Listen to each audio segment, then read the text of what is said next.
Razão e sensibilidade. Autora Jane Austen, capítulo 29. Antes da criada ter acendido o fogo no dia seguinte, ou do sol ter prevalecido sobre uma manhã fria e escura de janeiro, Marianne, vestida só pela metade, estava ajoelhada sobre um dos bancos da janela, tentando tirar o máximo proveito da pouca luz que conseguia obter de tal forma e escrevendo com a maior rapidez que seu contínuo fluxo de lágrimas permitia. Foi nesta situação que Elinor, acordada por sua agitação e soluços, a percebeu pela primeira vez. E, após observá-la por alguns minutos, em ansiedade silenciosa, disse com a maior gentileza e consideração: "Marianne, posso perguntar?" "Não, Elinor", respondeu ela. "Não pergunte nada. Logo vai saber de tudo." O tipo de calma desesperada com que esta frase foi dita não durou mais do que o tempo que levou para dizê-la, e foi imediatamente seguida pelo retorno da mesma aflição excessiva. Levou alguns minutos até que pudesse continuar com a carta, e os frequentes arroubos de tristeza, que ainda a obrigavam, em intervalos, a parar a pena, eram provas suficientes de que sentia que era mais do que provável estar escrevendo a Willoughby pela última vez. Elinor prestou-lhe todos os cuidados silenciosos e discretos que estavam em seu poder, e teria tentado acalmá-la e tranquilizá-la ainda mais, se Marianne não houvesse pedido a ela, com a ansiedade ensejada pela mais nervosa das irritações, que não falasse com ela por nada nesse mundo. Sob tais circunstâncias, era melhor para as duas que não passassem muito tempo juntas, e o estado irrequieto da mente de Marianne não só a impedia de ficar no quarto por um minuto sequer após ter se vestido, como também exigia, ao mesmo tempo, solidão e mudanças contíguas de lugar, fazendo com que andasse pela casa até a hora do café da manhã, evitando ver qualquer pessoa. No café, ela nem comeu, nem tentou comer qualquer coisa, e a atenção de Elinor foi inteiramente empregada, não em insistir, nem em sentir pena dela, tampouco em parecer estar prestando atenção nela, e sim em tentar chamar a atenção da Sra. Jennings toda para si. Como essa refeição era preferida da Sra. Jennings, durava um tempo considerável, e elas acabavam de se sentar, após terminá-la, ao redor da mesa de trabalho em conjunto, quando uma carta foi entregue a Marianne, que ela tirou apressadamente da mão do criado e, empalidecendo terrivelmente, imediatamente saiu do quarto. Elinor, deduzindo com base nisso tão claramente quanto se tivesse visto o endereço, que a carta era de Willoughby, sentiu um peso no coração tão grande que fez com que mal pudesse levantar a cabeça, e permaneceu sentada, tremendo tanto que temeu que seria impossível escapar da atenção da Sra. Jennings. A boa senhora, contudo, apenas viu que Marianne havia recebido uma carta de Willoughby, o que lhe pareceu bastante divertido, e assim referiu-se ao assunto, dizendo esperar que a carta a agradasse. A angústia de Elinor lhe passou despercebida, por estar ocupada demais, medindo um pedaço de lã penteada para o tapete que estava fazendo. Então, continuando calmamente sua conversa, assim que Marianne desapareceu, disse: "Juro que nunca vi uma jovem tão desesperadamente apaixonada na minha vida. As minhas meninas não chegaram aos pés dela, e costumavam ser tolas o suficiente. Mas a senhorita Marianne está bastante alterada. Espero, do fundo do meu coração, que ele não a faça esperar muito mais tempo, pois me entristece muito vê-la tão mal e infeliz. Diga-me, quando irão se casar?" Elinor, apesar de nunca ter se sentido tão pouco disposta a falar quanto estava naquele momento, obrigou-se a responder a tal investida e, portanto, tentando sorrir, respondeu: "Mas a senhora convenceu-se mesmo de que minha irmã está noiva do Sr. Willoughby? Pensei que era apenas uma piada, mas uma pergunta tão séria parece insinuar algo mais.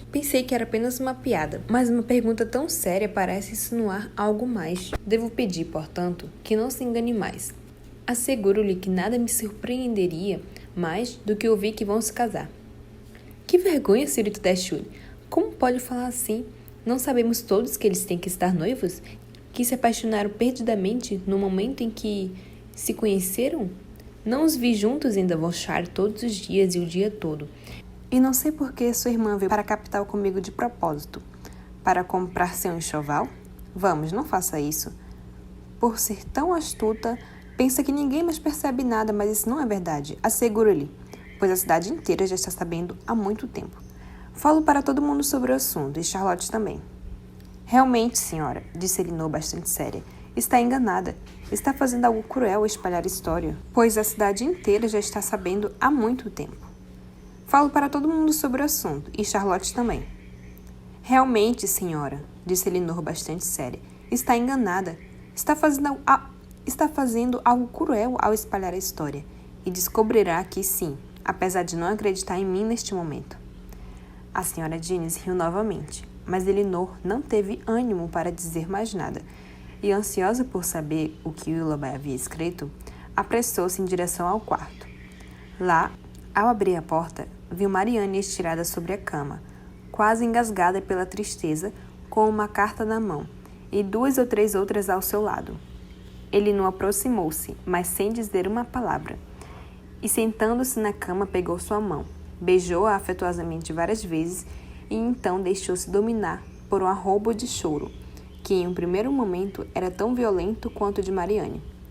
Esta última, apesar de não conseguir falar, pareceu ciente de todo o afeto de tal comportamento, e depois de passar algum tempo em tristeza conjunta, colocou todas as cartas nas mãos de Elinor. Então, cobrindo o rosto com seu lenço, quase gritou de agonia. Elinor, que sabia que esta tristeza, por mais chocante que fosse, precisaria ser vivida até o fim, ficou ao lado até que o sofrimento excessivo tivesse diminuído um pouco, voltando-se depois para a carta de Willoughby, que dizia o seguinte: Bond Street, janeiro. Minha cara senhora, acabei de ter a honra de receber sua carta, pela qual peço que aceite meus sinceros agradecimentos. Fiquei bastante preocupado ao descobrir que houve qualquer coisa em meu comportamento na noite passada que a desagradou, e apesar de não saber em que aspecto tive o infortúnio de ofendê-la, peço seu perdão pelo que, asseguro-lhe que não foi, de qualquer forma, intencional. Jamais refletirei sobre meu relacionamento com sua família em Devonshire sem sentir o mais grato prazer, e me dou ao luxo de pensar que tal relação não será rompida por qualquer equívoco ou interpretação errônea de meus atos. Minha estima por toda a sua família é bastante sincera, mas se tive a infelicidade de fazê-la acreditar que sentia mais do que sinto ou do que quis expressar, recriminarei a mim mesmo por não ter sido mais reservado em minhas declarações da referida estima. Que quis dizer mais do que isso, há de convir que é impossível quando compreender que minha afeição é, há muito, dirigida a outra pessoa. E não faltam muitas semanas, creio eu, para que este noivado seja cumprido.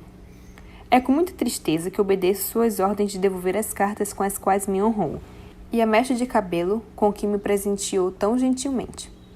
Permaneço, cara senhora, seu mais obediente e humilde servo. John Willoughby. Com que indignação tal carta foi lida pela senhorita Dashwood não é difícil imaginar. Apesar de estar ciente, antes de ter começado a ler, de que deveria conter uma confissão de sua inconstância e confirmar sua separação para sempre, ela não sabia que utilizaria tal linguajar para anunciá-las.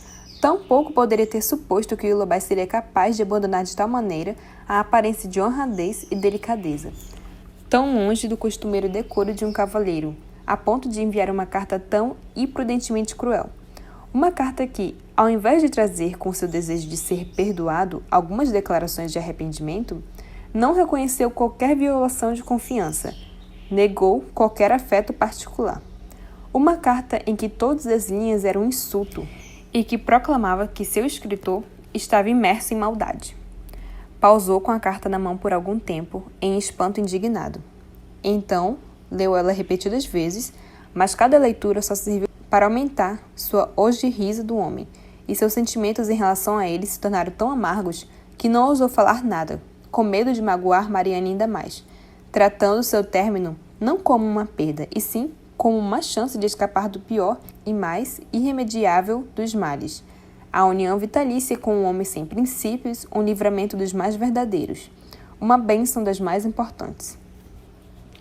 Ao ponderar francamente o conteúdo da carta, a depravação da mente que a tinha escrito, e provavelmente a mente muito diferente de uma pessoa muito diferente que não tinha qualquer ligação com o caso, exceto a conexão que seu coração fazia com tudo o que acontecia, Elinor esqueceu-se da angústia imediata de sua irmã. Esqueceu-se de que tinha 3 cartas em seu colo que ainda não havia lido, e não percebeu quanto tempo havia ficado no quarto, de modo que, ao ouvir uma carruagem chegar na frente da casa, foi até a janela para ver quem poderia vir tão absurdamente cedo. Ficou surpresa ao vislumbrar a charrete da Sra. Jennings, que sabia ter sido pedida para 1h da tarde. Determinada a não abandonar Marianne, apesar de não ter esperança de contribuir naquele momento para tranquilizá-la, apressou-se para pedir à Sra. Jennings que lhe perdoasse por não poder acompanhá-la, devido ao fato de sua irmã estar indisposta.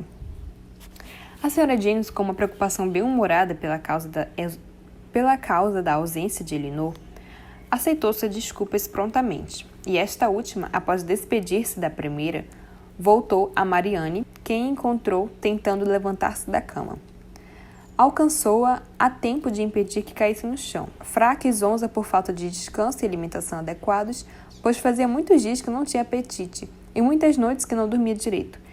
E agora, quando sua mente não estava mais ocupada com o suspense, as consequências de tudo que havia se passado eram sentidas na forma de dor de cabeça, estômago embrulhado e esvaimento nervoso generalizado. Um copo de vinho, que Elinor obteve para ela prontamente, a fez ficar mais confortável, e ela pôde, pelo menos, expressar seu reconhecimento pela bondade da irmã, dizendo: "Pobre Elinor, como a faço infeliz?"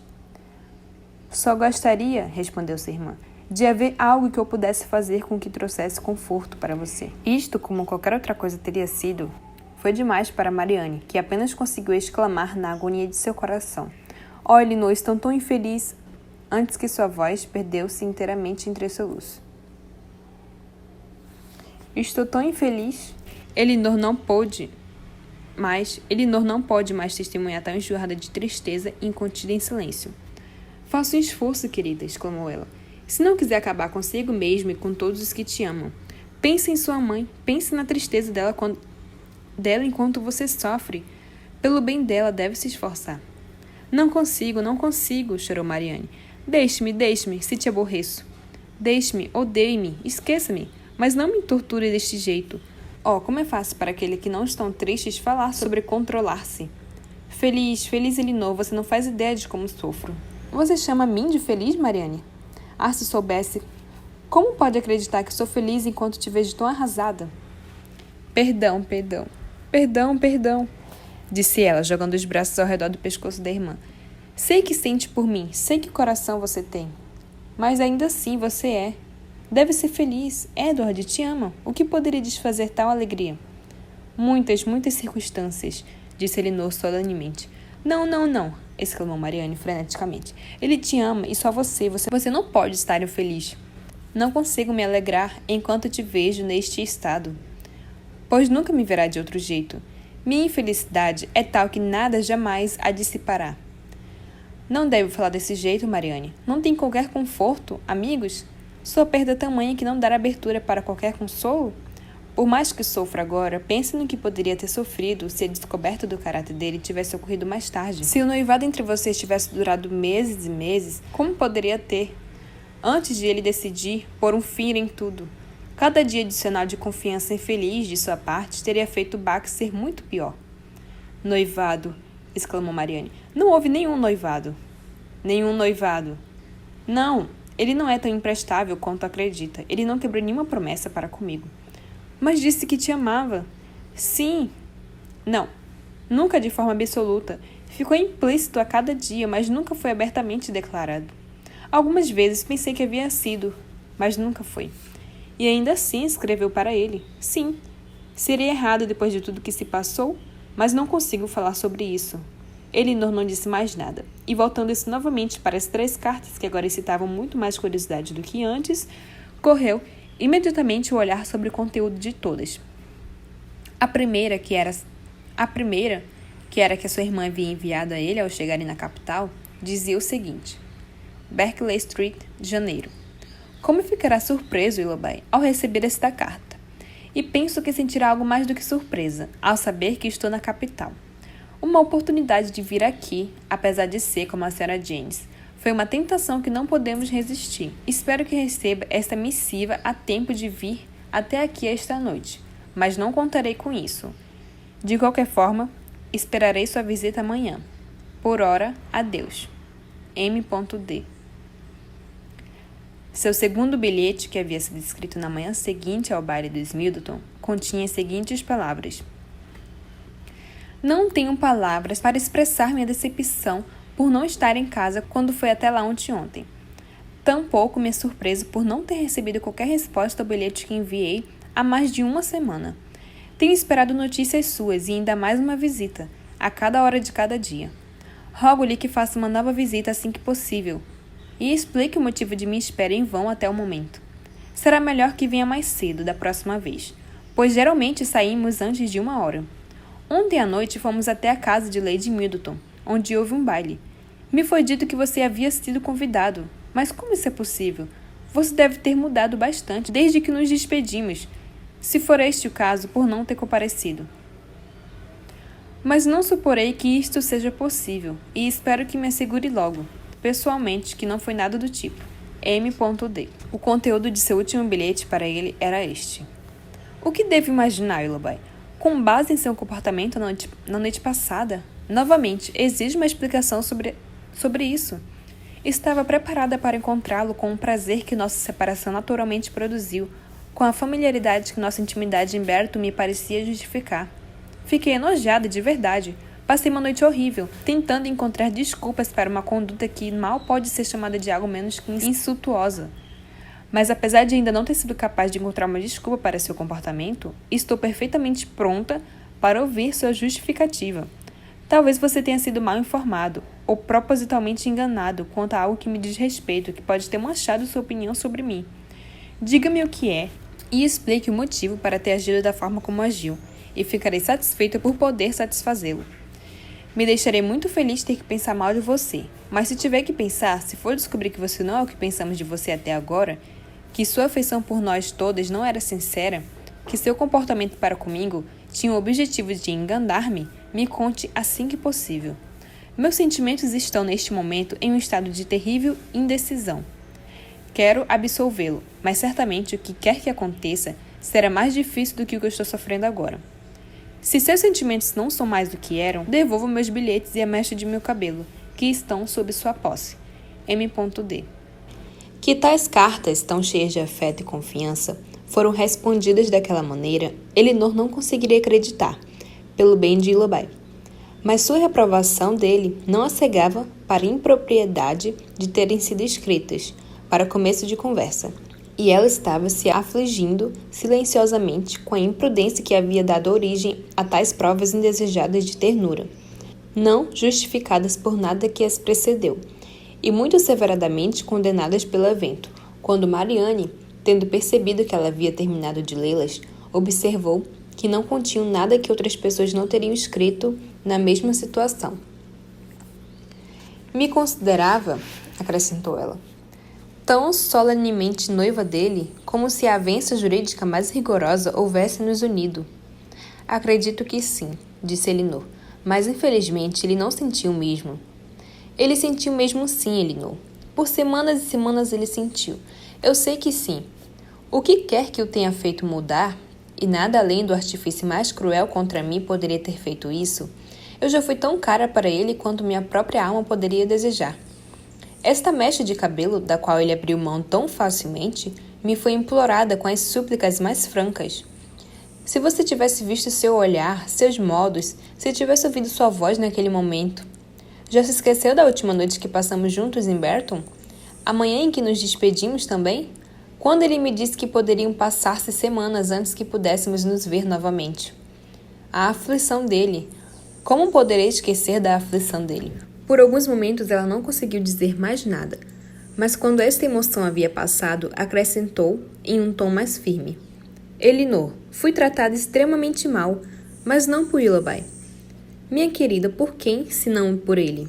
Quem poderia ter instigado tudo isso? Por todo o mundo, menos pelo coração dele. Eu preferiria acreditar que todas as criaturas que conheço se juntaram para arruinar a opinião dele sobre mim, do que acreditar que o caráter dele é capaz de tamanha crueldade.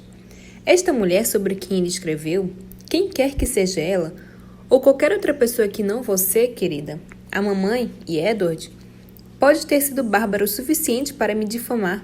Além de vocês três, há alguma criatura neste mundo que eu não preferiria suspeitar ter agido mal do que o Lobai, cujo coração conheço tão bem? Elinor não quis contradizê-la e limitou-se a responder. Quem quer que possa ter agido de forma tão detestável contra você, faça com que esta pessoa não possa aproveitar seu maligno triunfo, minha querida irmã, vendo com que nobreza a consciência da sua própria inocência e boas intenções elevam seu humor. Só um orgulho razoável e louvável resiste a tal malevolência. Não, não, exclamou Marianne. Uma tristeza como a minha não tem orgulho. Não importa que saibam que estou infeliz. O triunfo de me ver assim pode ser de todo mundo. Elinor, os que sofrem pouco podem ser tão orgulhosos e independentes quanto quiserem. Podem resistir a insultos ou magoar o outro em retribuição, mas eu não consigo. Preciso sentir, preciso ficar infeliz, e eles podem alegrar-se com a consciência disso, se quiserem.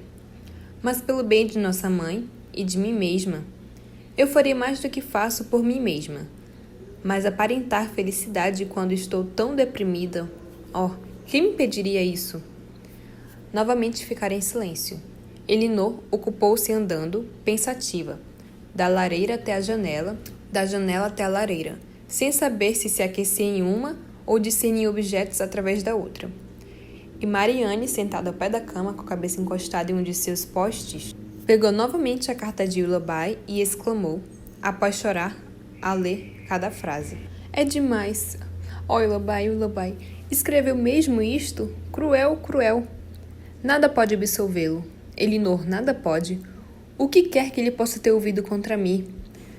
Não deveria ter aguardado antes de acreditar? Não deveria ter me falado sobre isso, me dado a chance de esclarecer? A mecha de cabelo, leu ela da carta, com que me presenteou tão gentilmente. Isto é imperdoável. Willoughby, onde estava seu coração quando escreveu tais palavras? Barbaramente insolente. Elinor, ele poderia ser justificado? Não, Marianne, de jeito nenhum. E ainda assim esta mulher... Quem sabe que artifícios pode ter usado? Há quanto tempo pode ter premeditado? E com que profundidade? Quem é ela? Quem pode ser?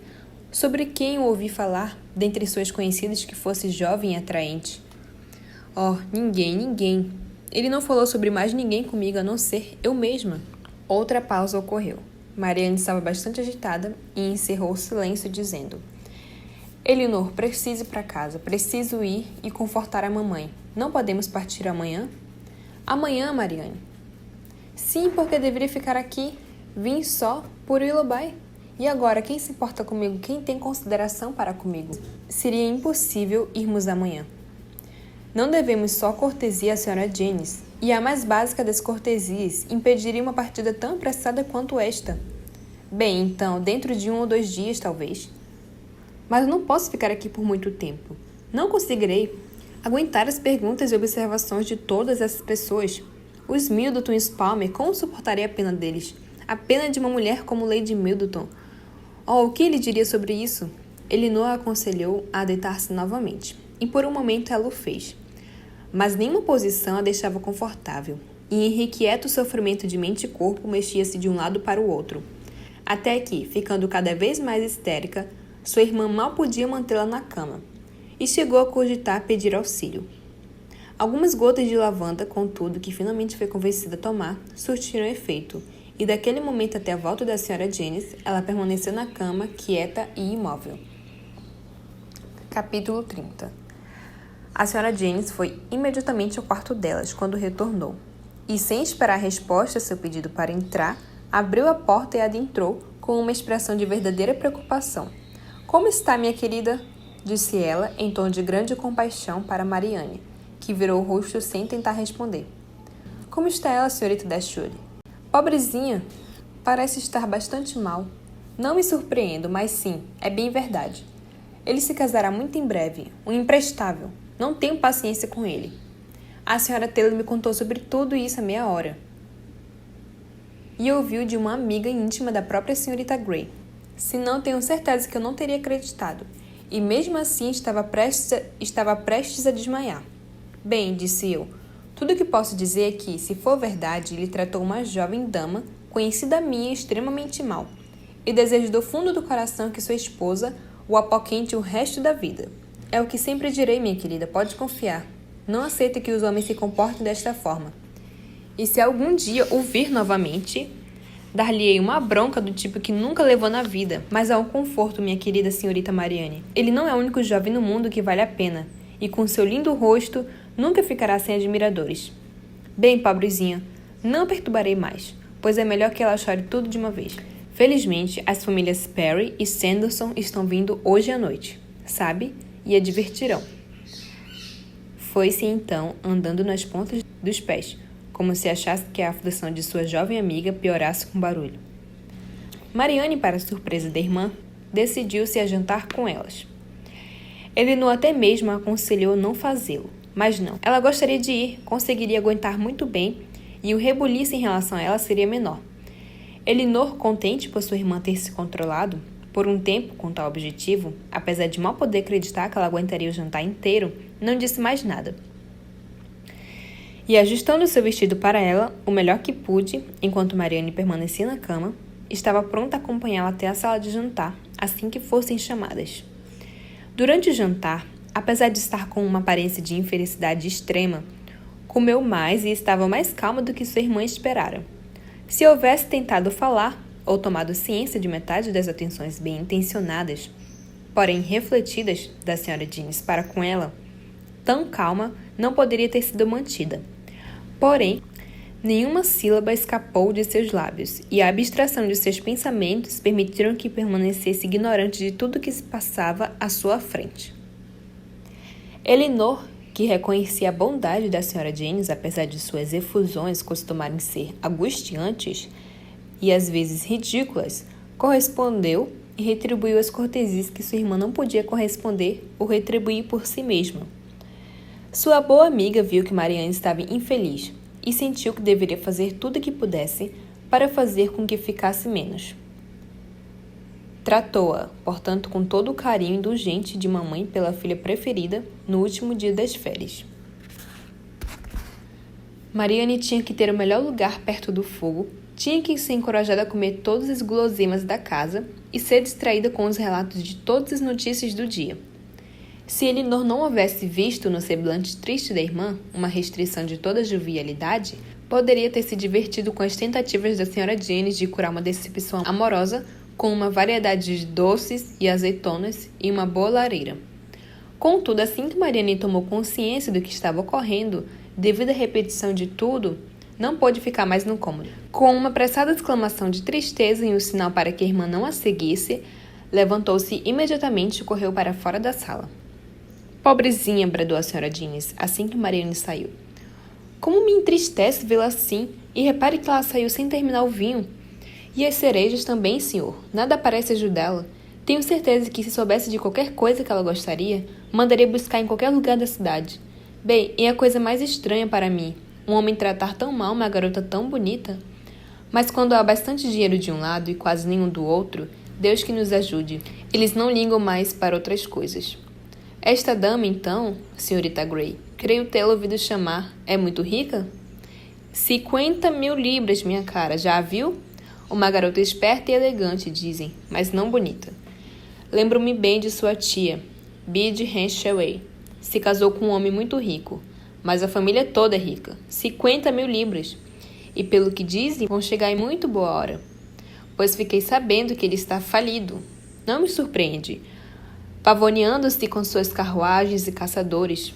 Bom, não adianta nada falar, mas quando um jovem, seja quem for, aparece, seduz uma garota bonita e promete casamento, não tem nada que quebrar sua palavra só porque ficou pobre e tem uma garota rica pronta para aceitá-lo.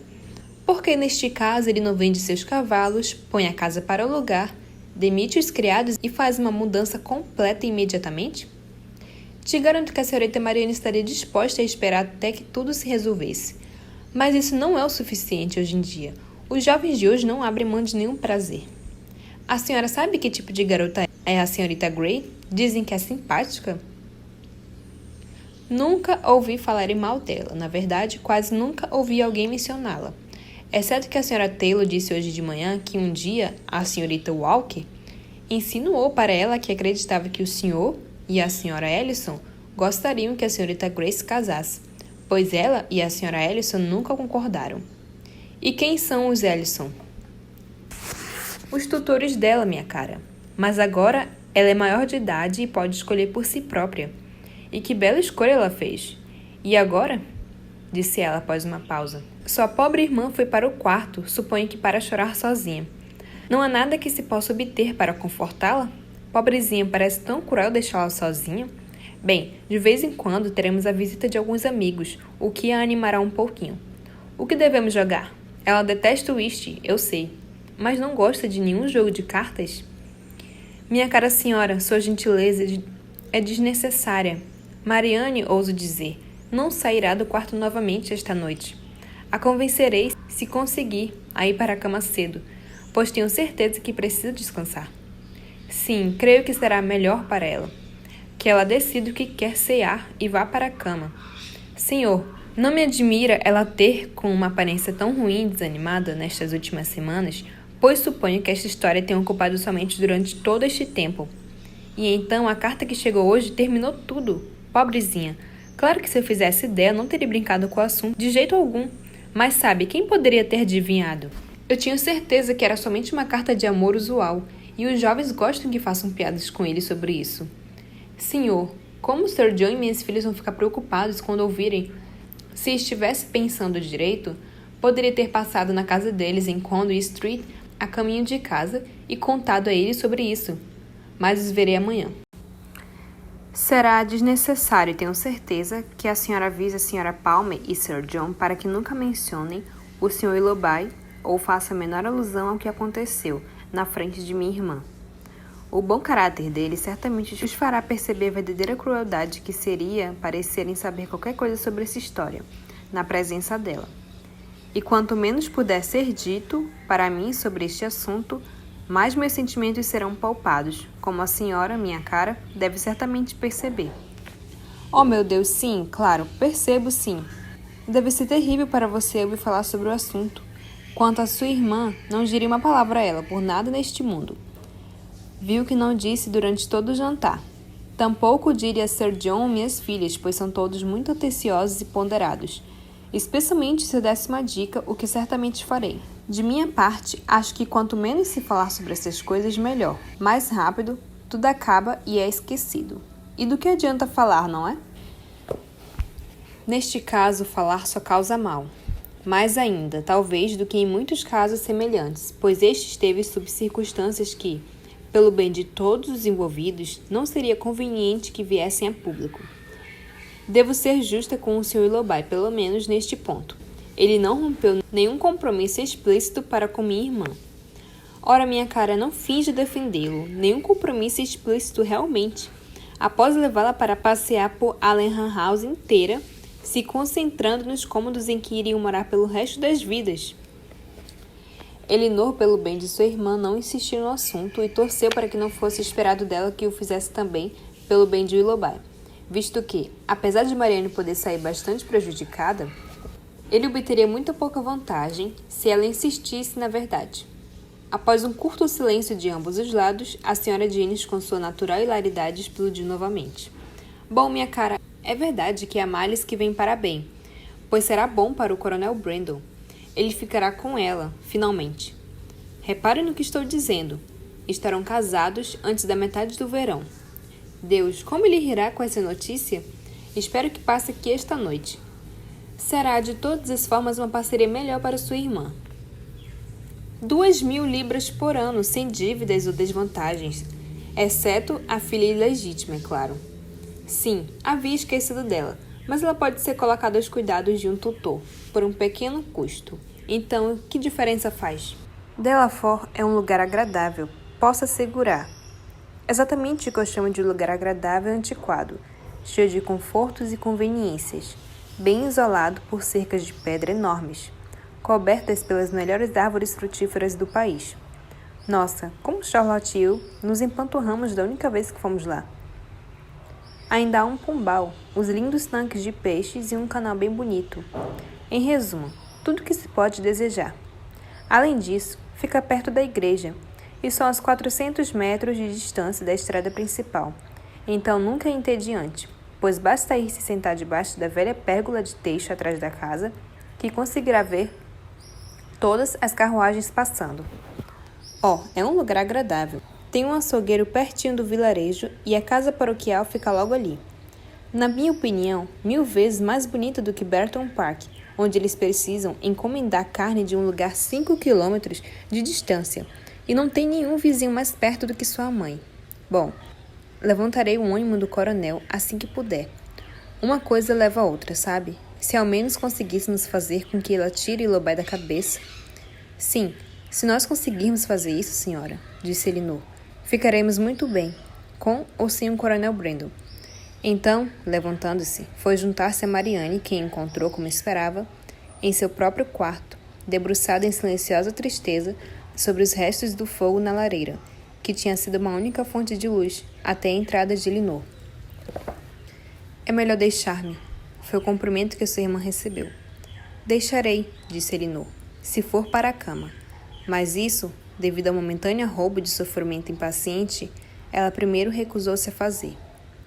Contudo, a persuasão franca, porém gentil de sua irmã, logo a fez amolecer, e Elinor assistiu a deitar a cabeça dolorida sobre o travesseiro, esperando que conseguisse descansar um pouco em silêncio antes de deixá-la. Na sala de estar, para onde retirou-se, Elinor logo recebeu a companhia da senhora Jennings, com uma taça de vinho na mão. Minha cara, disse ela ao entrar, acabei de me lembrar que tem um pouco do melhor vinho constante do mundo aqui em casa. Então trouxe uma taça para sua irmã. Meu pobre marido, como ele gostava deste vinho! Sempre que tinha um ataque de gota, dizia que o ajudava mais do que qualquer outra coisa. Leve a taça para sua irmã. Cara senhora, respondeu Elinor, sorrindo ao ouvir a diferença entre os dois problemas para os quais o vinho era recomendado. Como é gentil, mas acabei de deixar Marianne na cama, e espero quase dormindo. E como penso que nada seria tão bom para ela quanto descansar, se me permitir, beberei o vinho eu mesma. A senhora Jennings, apesar de lamentar não ter chegado 5 minutos antes, ficou satisfeita com o acordo. E Elinor, enquanto engolia a maior parte do vinho, refletia que, apesar de seus efeitos sobre Gota serem naquele momento de pouca importância para ela, seus poderes curativos sobre um coração partido poderiam ser testados tão bem nela quanto em sua irmã. O coronel Brandon chegou enquanto tomavam chá, e pelo seu modo de vasculhar a sala em busca de Marianne, Elinor imediatamente pensou que ele não esperava nem desejava vê-la lá, ou seja, que ele já estava ciente do que havia causado sua ausência. A senhora Jennings não ocorreu o mesmo pensamento, pois logo após a entrada dele, ela cruzou a sala até a mesa de chá, que estava sob os cuidados de Elinor, e sussurrou. O coronel está tão sério quanto sempre. Veja, não sabe nada do que aconteceu. Conte a ele, minha cara. Logo depois, ele puxou uma cadeira para perto dela e, com um olhar que assegurava perfeitamente de que estava bem informado, perguntou sobre sua irmã. Marianne não está bem, disse ela. Esteve indisposta o dia inteiro. Ia convencer-nos a ir para a cama. Talvez, então, ele respondeu com hesitação, o que eu vi esta manhã possa ser mais verdade nisso do que acreditei. Primeiramente, ser possível. O que o senhor ouviu?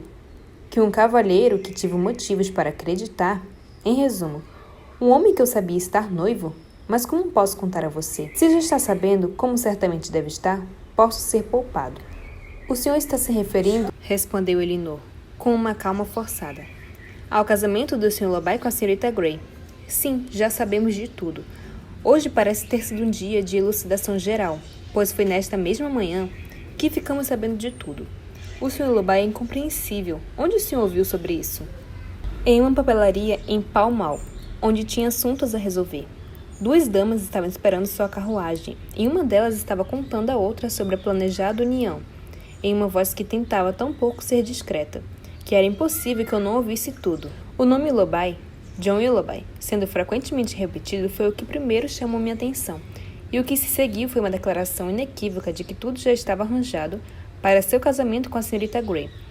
Não seria mais um segredo, ocorreria dentro de algumas semanas, com vários detalhes sobre os preparativos e outras questões. Lembro-me de outra coisa, em especial, porque serviu para identificar o homem ainda mais. Assim que a cerimônia estivesse terminada, o casal iria para Combe Magna, sua propriedade ancestral no condado de Somerset. Como fiquei atônito! Mas seria impossível descrever o que senti. Descobri, após perguntar, pois fiquei na loja até que saíram, que a dama comunicativa chamava-se Senhorita Ellison, e este, conforme foi me informado desde então, é o nome da tutora da Senhorita Grey. É mesmo? Mas o senhor viu também que a Senhorita Grey tem 50.000 libras? Podemos encontrar uma explicação nisso, se é que podemos encontrá-la em alguma coisa. Pode ser, mas o Lobai é capaz, pelo menos penso eu. Ele parou por um momento e então acrescentou em um tom de voz que parecia indicar que não confiava em si mesmo. E sua irmã, como ela, seu sofrimento tem sido bastante severo. Posso somente esperar que possa ser proporcionalmente curto. Tem sido e está sendo uma aflição das mais cruéis. Até ontem, acredito, ela nunca havia duvidado do amor dele. E até mesmo agora, talvez, mas estou quase convencida de que ele nunca teve afeto por ela, de verdade. Ele foi bastante traiçoeiro. E em alguns aspectos parece haver uma dureza de coração nele. Ah, disse o Coronel Brandon. Ah, mesmo. Mas sua irmã não creio que me disse, mas não tem a mesma opinião que você? O senhor conhece a disposição dela e pode acreditar com que rapidez ela ainda justificaria os atos dele se pudesse. Ele não respondeu, e logo depois, com a remoção dos utensílios de chá e a formação dos grupos para jogar cartas, o assunto teve que ser encerrado. A senhora Jennings, que havia os acompanhado com prazer enquanto falavam e que esperava ver a comunicação da senhorita Dashwood fazer com que o Coronel Brandon ficasse imediatamente alegre, como se houvesse retomado a juventude, a esperança e a felicidade, viu-o com surpresa passar o resto da noite mais sério e pensativo do que o normal. Se você gostou deste vídeo, deixe seu like e se inscreva no canal. Até o próximo capítulo!